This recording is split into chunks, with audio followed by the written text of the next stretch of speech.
रत्नागिरी मुंबई गोवा महामार्गावरील कशेडी बोगद्याला गळती. बोगद्याचे उर्वरित काम पूर्ण न झाल्यास शिवसेना उद्धव बाळासाहेब ठाकरे पक्ष आंदोलन करणार.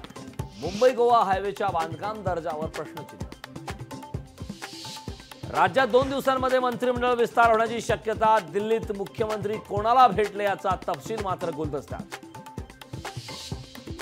विधानसभेला भाजप 155 जागा लढण्याच्या तयारीत तर शिवसेनेला 65 जागा आणि अजित पवारांच्या राष्ट्रवादीला 50 ते 55 जागा मिळण्याची शक्यता. काही लोकांचा सकाळीच भोंगा वाजतो. मुख्यमंत्री शिंदेंची राऊतांवर अप्रत्यक्ष टीका.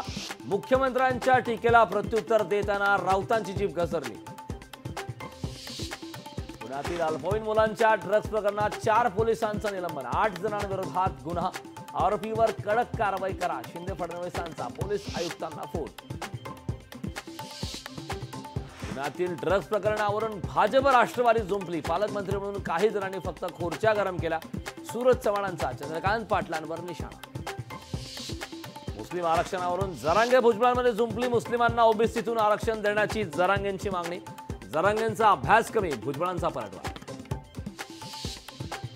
भुजबळांना राज्यात दंगली घडवायच्या आहेत. जरांगेंचा भुजबळांवर आरोप. मराठ्यांनो तयार रहा, सुरुवात आपण करायची नाही, जरांगेंचं आवाहन. राज्यात जातीपातीचं विष कालवलं जातंय. विष कालवणाऱ्यांना जनतेनं बाजूला केलं पाहिजे. राज ठाकरेंनी राजकीय नेत्यांना सुनावलं. राज्यातील काँग्रेस नेत्यांची उद्या दिल्लीत बैठक. विधानसभा निवडणुकीच्या तयारीबाबत होणार चर्चा. छत्रपती संभाजीनगरात मराठा आंदोलक आक्रमक. जरांगेंच्या उपोषणाला विरोध केल्यामुळे डॉक्टर रमेश तारक यांच्या तोंडाला फासले काढले. पुण्यातील ड्रग्ज हॉटेल प्रकरणात मनसे आक्रमक. हॉटेलच्या बाहेर मनसेच्या विद्यार्थी सेनेकडून आंदोलन.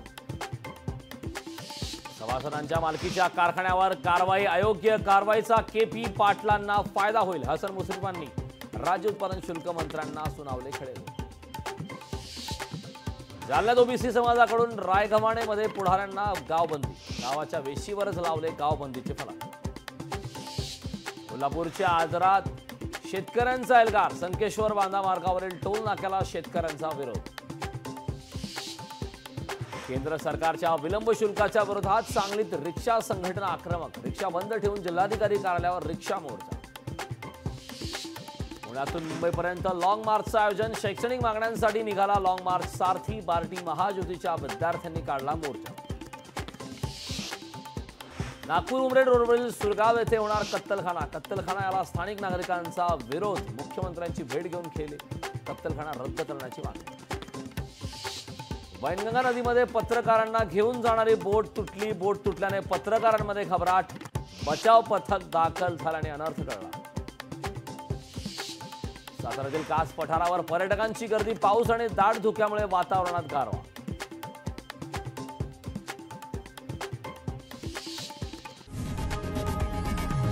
लोकशाही मराठी ऐका, पहा, जागरूक रहा.